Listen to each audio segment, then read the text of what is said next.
ଆପଣ ବୁଝୁଛନ୍ତି ଏଇ କ୍ଲାପିଂ ଆପଣ କାହା ପାଇଁ କରୁଛନ୍ତି? କାହା ପାଇଁ କରୁଛନ୍ତି?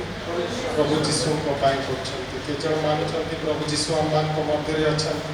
ସେ କହନ୍ତି ଯେଉଁ ଜାଗାରେ ମୋ ନାମରେ 2 ବା 3 ଜଣ ଉପସ୍ଥିତ ଅଛନ୍ତି ମୁଁ ସେ ଜାଗାରେ ଉପସ୍ଥିତ ଥାଏ। ଯେତେବେଳେ ଆପଣ ଏଇ ଜାଗାକୁ ଆସୁଛନ୍ତି ଆମର ଯଦି 12ଟା ବେଳର ଟାଇମିଂ ଦିଆହେଇଛି ସେହି ସମୟରେ କ'ଣ ହୁଏ? ପ୍ରଭୁ 11:59ରେ ଏଇ ଜାଗାକୁ ପଳେଇ ଆସନ୍ତି। ସ୍ୱର୍ଗର ସେଇ ଯେଉଁ ଏଞ୍ଜେଲ୍ସ ମାନେ ଅଛନ୍ତି ସେଇ ଜାଗାରେ ଏଇ ଜାଗାକୁ ପଳେଇ ଆସନ୍ତି, କାରଣ ସେମାନେ ସମୟକୁ ରେସ୍ପେକ୍ଟ କରିବା ଜାଣନ୍ତି। ଆଉ ଯେତେବେଳେ 12ଟା ବେଳକୁ ପ୍ରେୟାର ଆରମ୍ଭ ହୁଏ ସେତେବେଳକୁ ସ୍ୱର୍ଗ ଖୋଲିଯାଏ, ଆପଣଙ୍କ ଉପରେ ସେ ଆଶୀର୍ବାଦ ଖୋଲିଯାଏ। ମୁଁ କହିବାକୁ କ'ଣ ଚାହୁଁଛି, ଯଦି ଆପଣ ଲେଟ୍ରେ ଆସୁଛନ୍ତି ତାହେଲେ ଭାବନ୍ତୁ ଗୋଟେ ରାଜାର ଦରବାର ଅଛି ଆଉ ସେ ଜାଗାରେ ଗୋଟେ ରାଜ୍ୟ କାର୍ଯ୍ୟ ଚାଲିଛି ଆଉ ଆପଣ ଲେଟ୍ରେ ଆସିକରି ପହଞ୍ଚୁଛନ୍ତି। এইটা କ'ଣ ହୁଏ? It is a disrespect to the king. ଏହା ରାଜାଙ୍କ ପାଇଁ ଗୋଟେ ଅପମାନ ଜିନିଷ। ଯଦି ଆପଣ ଲେଟ୍ରେ ଆସୁଛନ୍ତି, ସେକେଣ୍ଡ ଆପଣ ଲେଟ୍ରେ ଆସିବା ଦ୍ୱାରା ଆପଣ କ'ଣ ହରାଉଛନ୍ତି? ନିଜ ଉପରେ ଯେଉଁ ବ୍ଲେସିଂସ୍ ଅଛି ସେଇ ବ୍ଲେସିଂସ୍କୁ ଆପଣ ହରାଉଛନ୍ତି। ହାଲେଲୁୟା। ମାନେ କ'ଣ? 11:45ରେ ଆପଣ ଏଇ ଜାଗାକୁ ପଳେଇ ଆସିବେ। ଠିକ୍ ଅଛି। ଏବେ ଆପଣ ମୋତେ ପଚାରିବେ, ଠିକ୍ ଅଛି ମୁଁ ସେବା କାର୍ଯ୍ୟ କରୁଛି, ମୁଁ ପ୍ରାର୍ଥନା କରୁଛି, ମୁଁ ସବୁକିଛି କରୁଛି, ମୁଁ ଚର୍ଚ୍ଚକୁ କାହିଁକି ଆସିବି? ସେଇଟା ହେଉଛି ଇମ୍ପୋର୍ଟାଣ୍ଟ ଜିନିଷ। ମୁଁ ଚର୍ଚ୍ଚକୁ କାହିଁକି ଆସିବି? ମୁଁ ସବୁ ଜିନିଷ ମାନିଲି, ମୁଁ ସବୁ ଜିନିଷ କଲି। କିନ୍ତୁ ପ୍ରଭୁ କହନ୍ତି ଏଫିସିୟ ତାର 1:23 ଜଣେ ପଢ଼ିକିରି ଶୁଣାନ୍ତୁ। ଏଫିସିୟ 1:23 ସେହି ମଣ୍ଡଳୀ ଖ୍ରୀଷ୍ଟଙ୍କ ଶରୀର ସ୍ୱରୂପ, ଅର୍ଥାତ୍ ଯେ ସମସ୍ତ ବିଷୟକୁ ସର୍ବତ ଭାବେ ପୂର୍ଣ୍ଣ କରନ୍ତି ତାହାଙ୍କ ପୂର୍ଣ୍ଣତା। ତାହାଙ୍କର ପୂର୍ଣ୍ଣତା। କାହାର ପୂର୍ଣ୍ଣତା? ପ୍ରଭୁ ଯୀଶୁଙ୍କର ପୂର୍ଣ୍ଣତା। ଏଇ ଯେଉଁ ମଣ୍ଡଳୀ ଅଛି ଏଇ ମଣ୍ଡଳୀ ହେଉଛି ପ୍ରଭୁ ଯୀଶୁଙ୍କର। ଆଉ ପ୍ରଭୁ ଯୀଶୁ ହେଉଛନ୍ତି, ଏଇ ଯୀଶୁ ହେଉଛନ୍ତି ମୁଣ୍ଡ। ଏଇ ମଣ୍ଡଳୀର ମୁଣ୍ଡ ହେଉଛନ୍ତି ପ୍ରଭୁ ଯୀଶୁ। ଆଉ ଆମେ ହେଉଛୁ ଯେଉଁ ମଣ୍ଡଳୀ ହେଉଛୁ ଆମେ ତାଙ୍କର ଅଙ୍ଗ ପ୍ରତ୍ୟଙ୍ଗ। ଆଉ ପ୍ରଭୁ ଯୀଶୁ କହନ୍ତି ତମେ ମୋ ବିନା କିଛି ବି କରିପାରିବ ନାହିଁ। କୌଣସି କାର୍ଯ୍ୟ, କିଛି ବି କାର୍ଯ୍ୟ କରିପାରିବ ନାହିଁ। ଯେପରି ଡାଳି ଯଦି ଗଛ ସହିତ ନ ଲାଗି ରହିବ ତାହେଲେ ସେ କୌଣସି ପ୍ରକାରେ ବଞ୍ଚିପାରିବ ନାହିଁ। ଠିକ୍ ସେହିପରି ଭାବରେ ଜଣେ ବିଶ୍ୱାସୀ ଯଦି ମଣ୍ଡଳୀ ସହିତ ନ ମିଶିକରି ରହିବ ତାର ଗ୍ରୋଥ୍ ହେଇପାରିବ ନାହିଁ। ସେଇଥିପାଇଁ ଆପଣଙ୍କୁ ରିକ୍ୱେଷ୍ଟ ଅଛି, ପ୍ରଭୁ ଯୀଶୁଙ୍କ ନାଁରେ କୌଣସି ରବିବାର ଆପଣ ସଣ୍ଡେ ରବିବାର ଆସିବାର ମିସ୍ କରିବେ ନାହିଁ। କାରଣ ଏହା ଆପଣଙ୍କ ପାଇଁ ଗୋଟିଏ କ'ଣ ଅଛି?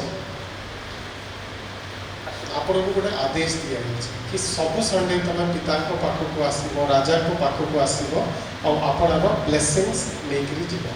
ଏବେ ଆମେ ଲାଷ୍ଟ ପଦକୁ ପଢ଼ିବା କି ଆଚ୍ଛା ମୁଁ ସବୁ କିଛି କର୍ମ କରୁଛି, ସବୁ ଭଲ କରୁଛି, ତ ପ୍ରଭୁ ମୋ ବିଷୟରେ କ'ଣ ଚାହାନ୍ତି? ମାନେ ଆମେ ଆକ୍ଚୁଆଲି ଯେଉଁ ବଞ୍ଚୁଛୁ ଆମେ ଆକ୍ଚୁଆଲି ଗୋଟେ ୱାର୍ରେ ଅଛୁ। ମୋ ପଛରେ କୁହନ୍ତୁ, ମୁଁ ଗୋଟିଏ ଯୁଦ୍ଧରେ ଅଛି। आवाज बिल्कुल आसुनी। मु गोटे युद्धरे अच्छी। आ एटा बहुत सुंदर भाव में पाउल तार 6 पद एफिसियो 6 पदरू 6 पर्वर 10 पदरू 18 पद जाए कहती। आपड़ जब ये जिनसा बुझीगले ताहले आपण प्राय सब जिनस बुझीगले। एटा को कहती आत्मिक युद्धरे शक्तिशाली हुआ। ओके मु पढ़ुची, वो पछरे पछरे पढ़तु। ओनली 8टा वाक्य।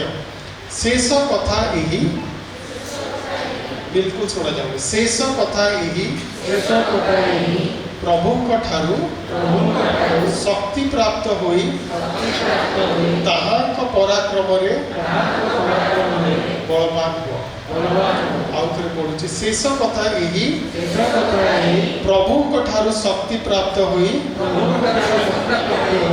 ताहांक पराक्रम रे बलवान हुआ। मैंने प्रभु कहते तांकर शक्ति पाइकरी आमे कौन हम बलवान हम। कौन बलवान हम? ताहांक पराक्रम रे से बलवान हवा कहते।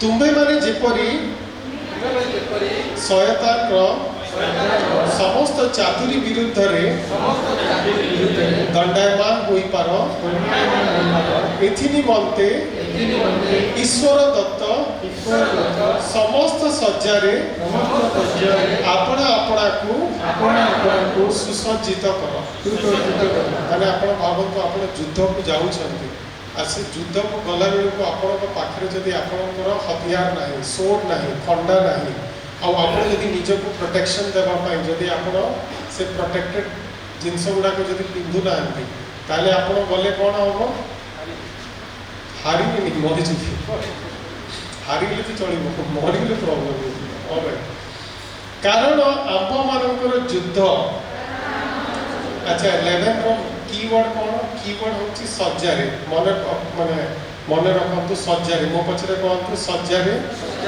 अच्छा 11 आउतरे पड़ दोची तुंबे माने जेपरी शैतान समस्त चातुरी विरुद्ध रे दंडायमान हेई पार माने आपन लड़ाई का सहित अछि शैतान सहित अछि आ शैतान कोथरे अछि चातुरी माने शैतान आपन को डिसीव कर दबो से शैतान चातुरी विरुद्ध रे जदि आपन छिडाइबा पय चाहउछंती एथि निमंते ईश्वर दत्त समस्त सज्जारे माने एटा काहाडू मिलिबो ईश्वर को ठारू मिलिबो ईश्वर दत्त आ समस्त सज्जारे से जो जेमति दाऊद को साउल को कहले एटा सब पिंधी पकाओ जाई कि गोलियात सहित लड़ से जेतेबेले पिंधिला बेले को दाऊद हल्ली भी पारुना सेमती आमर जेतेबेले युद्ध शैतान सहित अछि आमे ईश्वर को दत्त सज्जारे आपणा को सुसज्जित कर ओके 12 रे पढिबा कारण आम मानक युद्ध मध्य विरुद्ध रे नुहे किंतु अधिपत्य विरुद्ध रे कर्तापण विरुद्ध रे एही अंधकार रो जगतपति मानक विरुद्ध रे पुणी आकाश मंडल रो दुष्टात्मा मानक विरुद्ध रे माने केति जन सहित लड़ीबार अछि भावନ୍ତୁ माने से सब जेति देश देश मानकर प्राइम मिनिस्टर थाए सेमती शैतान मध्य गोटे गोटे अधिपति सबु सबु कंट्री रे रखी आ जो माने कोन करती से माने लड़ती आ ठीक से ही परि भाव रे लास्ट लिखा जाय आकाश मंडल रो दुष्टात्मा जेते बेले आपण प्रेयर करन दानिएल जेते बेले प्रार्थना कले तांकर आंसर प्रथम दिन ही पळे आसीला किंतु आसले बेले को रास्ता रे से प्रेयर टा को किए रोकी देला गोटे दुष्टात्मा गोटे शैतान रो एंजल टा को रोकी देला तापर कोन हैला 18 दिन युद्ध हैला तापर माइकेल आसीले तापर लड़ीला पर कोन होचंती से एंजल टा से मैसेज लेकरी डैनियल पाखो को आसुचंती या कहउचंती डैनियल तमरो आंसर टा फर्स्ट दिन रो ही मिली जाइतिला किंतु मते युद्ध करिया पई गोटिए दुष्टात्मा आसिकरी मते रखी देइतिला हालेलुया एबे आपण जानुचंती आपण युद्ध का सहित एनु तुबे माने जेपरी दुर्दिन रे प्रतिरोध करी सर्वजयी होई अटल रही पार एथि निमंते ईश्वरकर दत्त समस्त सज्जा ग्रहण कर माने आपण को बेसिकली प्रभुकर जो आर्मरी अछि जो लड़िया पाई जो पोशाक अछि सेही माने प्रभु चाहउचंती सेटा आपण पिनतु अतएव सत्य रूप कटिबंधन रे कटि बांधी धार्मिकता रूप पुरस्तान परिधान कर शांतिदायक सुसमाचार निमंते सुसज्जित रूप सुसज्जता माने गोटे शू कहउछन सुसज्जता रूप पादुका पादरे पिंदी अटल होइथाओ सेथि संगे संगे जद्वारा पापात्मार अग्निबाण सबु निर्माण करबाकू समर्थ हो सेही विश्वास रूप ढालधर पुणी परित्राण रूप शिरस्त्राण परिधान कर ପରିଧାନ କର ଓ ଆତ୍ମାଙ୍କ ଖଡ଼ଗ ଓ ଆତ୍ମାଙ୍କ ଖଡ଼ଗ ଅର୍ଥାତ୍ ଅର୍ଥାତ୍ ଈଶ୍ୱରଙ୍କ ବାକ୍ୟ ଈଶ୍ୱରଙ୍କ ବାକ୍ୟ ଧାରଣ କର। ଧାରଣ କର। ସର୍ବପ୍ରକାର ପ୍ରାର୍ଥନା ସର୍ବପ୍ରକାର ପ୍ରାର୍ଥନା ଓ ନିବେଦନରେ ନିବେଦନରେ ସର୍ବଦା ସର୍ବଦା ଆତ୍ମାଙ୍କ ସାହାଯ୍ୟରେ ଆତ୍ମାଙ୍କ ସାହାଯ୍ୟରେ ପ୍ରାର୍ଥନା କର। ପ୍ରାର୍ଥନା କର। କାହା ସାହାଯ୍ୟରେ ପ୍ରାର୍ଥନା କର?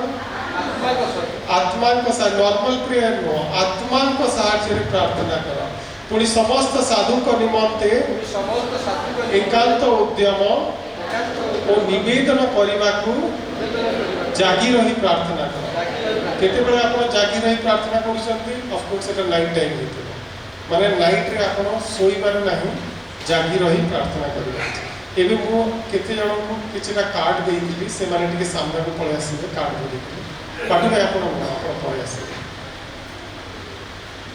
ଜଲ୍ଦି ଜଲ୍ଦି ପଳେଇ ଆସନ୍ତୁ ସାମ୍ନାକୁ ଆଉ ନିଜର ହୋଲ୍ଡିଙ୍ଗସ୍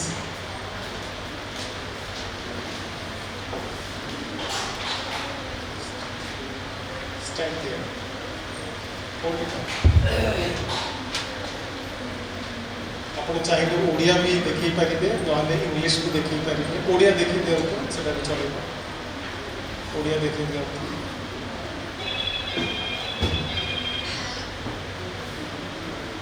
ଆସନ୍ତୁ ଆସନ୍ତୁ, ସେ ଗୋଡ଼ରେ ଜାନ୍ ଆସିବ, ଆସନ୍ତୁ।